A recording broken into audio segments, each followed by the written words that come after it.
Халықтың ақшасы қайда? Бұл іске Бауыржан Байбектің қатысы бар ма?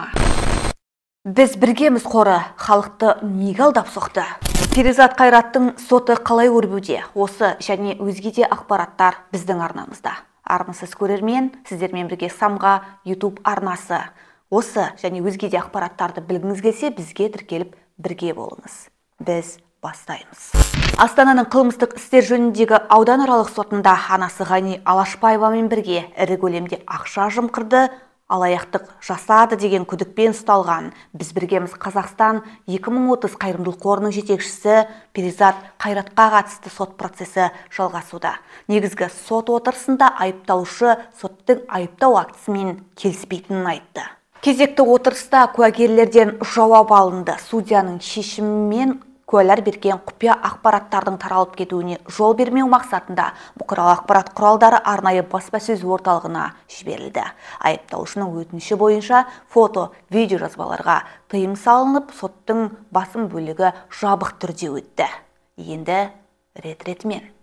Құрметті халық, сіздердің аманаттарыңыз қазір бірер секундта алыс ауылдарға ұшатын болады. Көріп тұрғандарыңыздай ауа райы бұзылуына байланысты бізде санаулы ғана минуттар бар.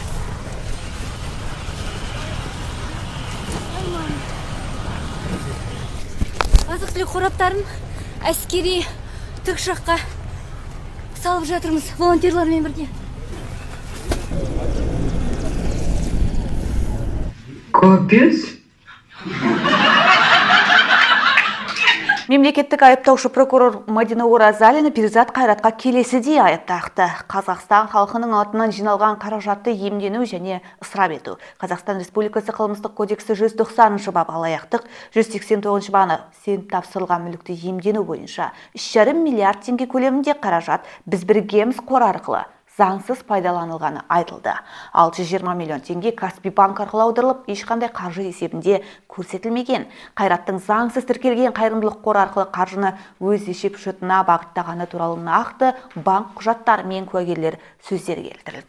Мадина Оразалинаның айтуынша бұл жүйелі алдын ала ойластырылған қылмыстық схема. Айыпталушы сенімді тұлға ретінде берілген қаражатты жеке мақсатына жұмсаған.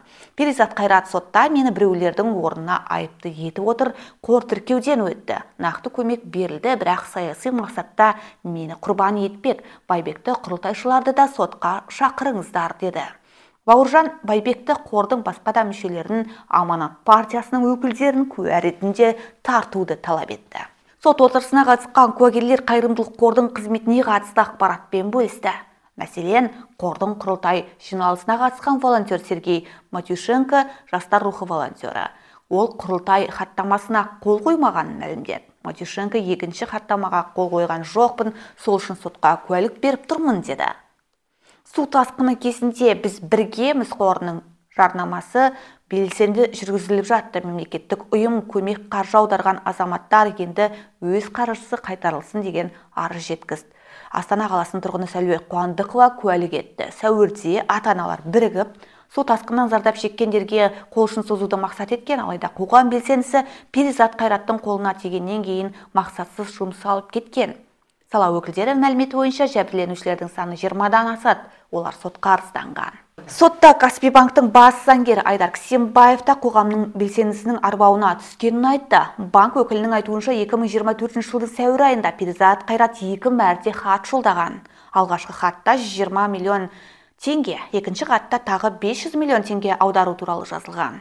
Біз біргеміз қоғамдық бірлестігінің банктық шотына 620 миллион теңге аудардық. 2024 жылдың 1 шілдесінде Перизаттан алғыс хат келді.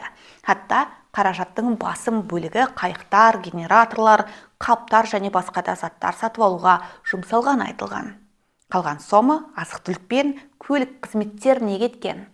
Алайда қазіргі таңда азаматтарға арналған бұл қаражаттың қор басшысына иемденіп кеткені анықталды. Қазіргі уақытта банкке 620 миллион теңге көлемінде шығын келтірілген, деді заңгер. Айыпталушы Перизат Қайрат өз кінәсін мойындамады. Оның айтуынша қор қызметі Аманат партиясымен келісілген түрде басталған. Өз әрекеттерін ерікті адал қызмет деп атады. Ешқандай заңсыздықтарға жол бермегенін айтты. Айыптау актісін тергеушілердің қиялы деп бағалады.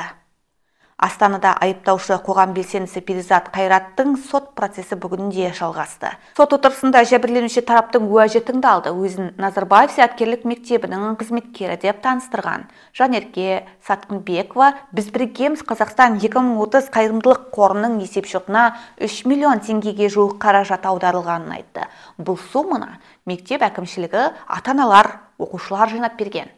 Өзі 10 мың теңге қосыпты. Қорға аударылған қаржының мақсатсыз жұмсалғанын естіген бойда шағым түсірген. Я работаю в данной школе уже 10 лет. Мы слышали, что люди собирают, и мы решили тоже с организацией, с администрацией школы, и в том числе родители и ученики собрали эти деньги. Я была ответственной от школы. Мы все собрали, замы и директор все в курсе, и отправили в фонд «Без біргеміз» вместе. Какую сумму отправили? 2 миллиона 900, так, я точно не помню сейчас, но 2 миллиона 900 точно. Перизат Қайрат болса, есепшотқа түскен қаражат мақсатты жұмсалды деп нақты жауап берді. Подсудимый Қайрат, у вас. Добрый день. Разрешите, уважаемый судья? Давайте. Уважаемый, подскажите, пожалуйста, вы когда обратились с заявлением? Так, когда? Я точную дату не знаю.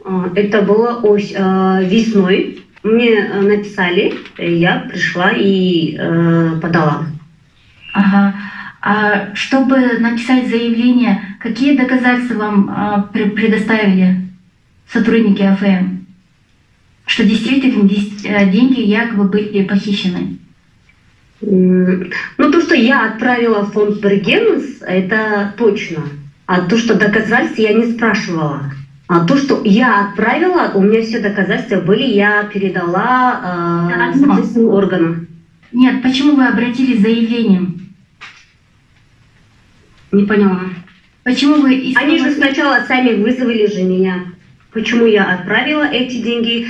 Знаю ли я вообще вас, поэтому по делу я и написала. Zoom платформасы арқылы онлайн қосылған Жанерке Сатқынбекова эмоциясын жасыра алмай, сұмдық деп айқайлап жіберген. Капец.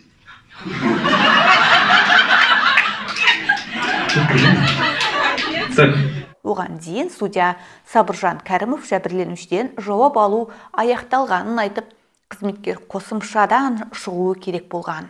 Сот отырысы кезінде Перизат Қайратпен бірге күдікке ілінген оның анасы Ғайни Алашбаеваның жағдайы нашарлап, судья үзіліс жариялады.